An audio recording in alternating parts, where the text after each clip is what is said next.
السلام عليكم.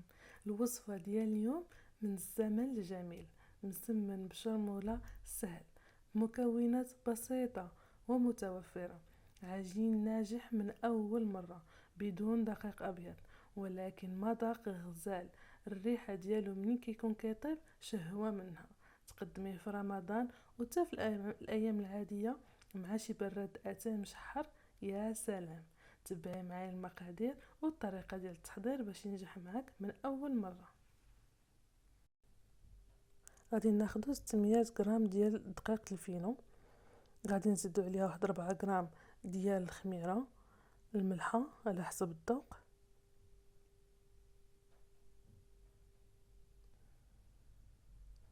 وغادي نضيف واحد المعلقة صغيرة ديال العسل. ممكن تضيفوها، ممكن تستغناو عليها، هي باش كتعاوننا باش تحمر لنا المسمن ديالنا بسرعة. غادي ناخدو الماء دافي ونبداو نزيدو بشويه بشويه وحنا كنعجنو. ممكن تستعملوا العجانه في هذه المرحله الا بغيتو.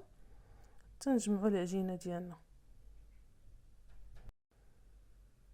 هنايا غادي نعجنها مزيان، غندلكوها غير واحد شي شويه على ما تجمع وتولي لنا واحد العجينه تكون اوموجين بهذه الطريقه كيف كتشوفوا. هانتوما كتولي رطبه. غادي نحطها في واحد لو بول اولا بلاستيك غذائي، دهنتو شويه ديال الزيت ونخليوها ترتاح. هنايا خديت البصله ودوزتها في الهاشوار. خديت هنايا 5 ديال البصلات متوسطين. الا عندكم بصله كبيره ممكن تستعملوا 4. ديروهم في الهاشوار اولا قطعوهم رقاق، ولكن ما تحكوهاش حيت الا حكيتوها كتطلق واحد المذاق ديال المرار وما كتجيش زوينه.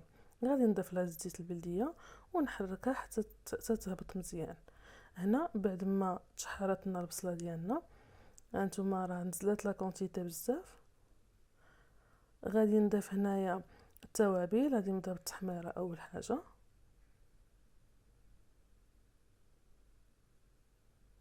غادي نضيف واحد شويه د الكمون، ما تكتروش بزاف. غادي نزيد السكينجبير، واحد راس معلقه ديال السكينجبير. وغادي نضيف الملحه على حسب الذوق ديالكم.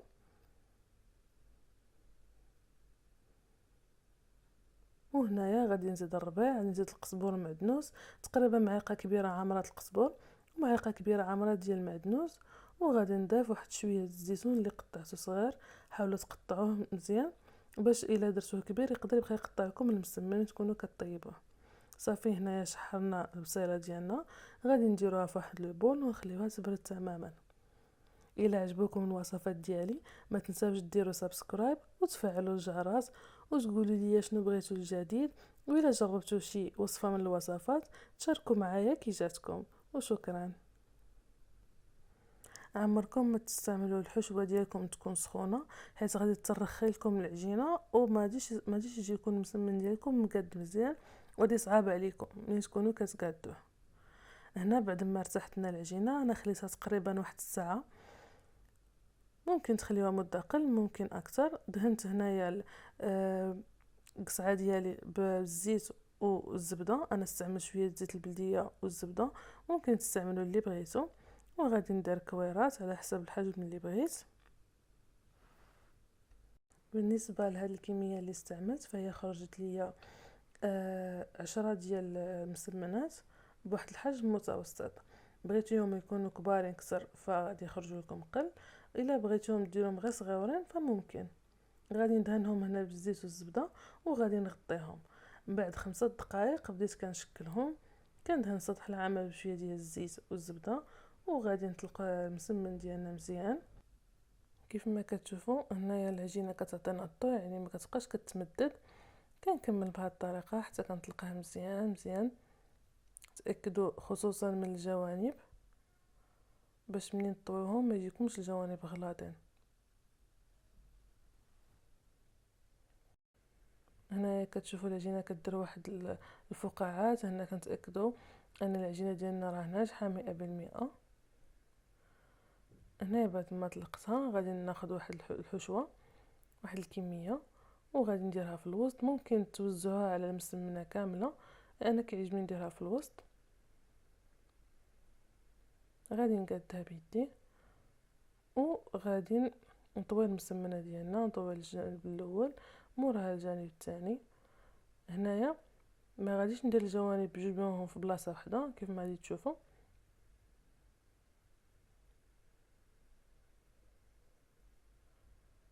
غادي ندير الجانب هذا هو الاول، نحاول نقادها مزيان وغادي نهزها ونقلبها وندير الجانب على الجهه الاخرى كيف ما هو موضح في الفيديو.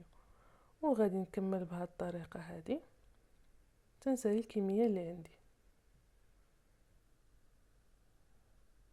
هنايا خديت المقله درت فيها الزيت والزبده، ممكن تستعملوا اي مقله بغيتو، مقله الوجده ولا اي مقله كتصلح لكم. غادي نطلق المسمنه ديالي شويه وغادي نحطها طيب كيف ما كتشوفوا. كنحاول نقادها وغير غادي نشوفها انا درت كتشد راسها. غادي ندهن لها الوجه ديالها بشويه ديال الزيت وغادي نعاود نقلبها. هنايا الا خفتوا المسمن يغلبكم شويه ملي تكونوا كطيبوه، فممكن حيت طحين الفينو يعني ما كيحتاجش يبقى جالس واحد المده طويله، ممكن ديروا يعني وحده ولا جوج وتبداو طيبوهم وانتم في نفس الوقت كتصاوبوا باش ما يغلبكمش. هنا شوفوا بدا كيتنفخ، فهنا كنعرفوا ان المسمن ديالنا راه ناجح وغادي يجينا مورق من الداخل. غادي نبدا نقلبها حتى طيب تماما. ممكن الا بغيتو ديروا وحده في وسط وحده، الا كتعجبكم ديك الطريقه انكم تجيبوا وحده في وسط وحده فما كاين حتى شي مشكل. انا كتعجبني هكا باش ما كتجيش غليظه بزاف. صافي هنا بدات كطيب، غادي نشوفها من التحت وغادي نبدا نحركها. شوفوا كي كتجي محمره مقرمشه من برا، كيجي فيها واحد المذاق غزال وقوامها زوين وكتجي مورقه من الداخل. نتمنى الى عجبتكم الوصفه ديروا شير وسبسكرايب وتشتركوا في القناه ونتلاقاو في فيديو جديد ان شاء الله.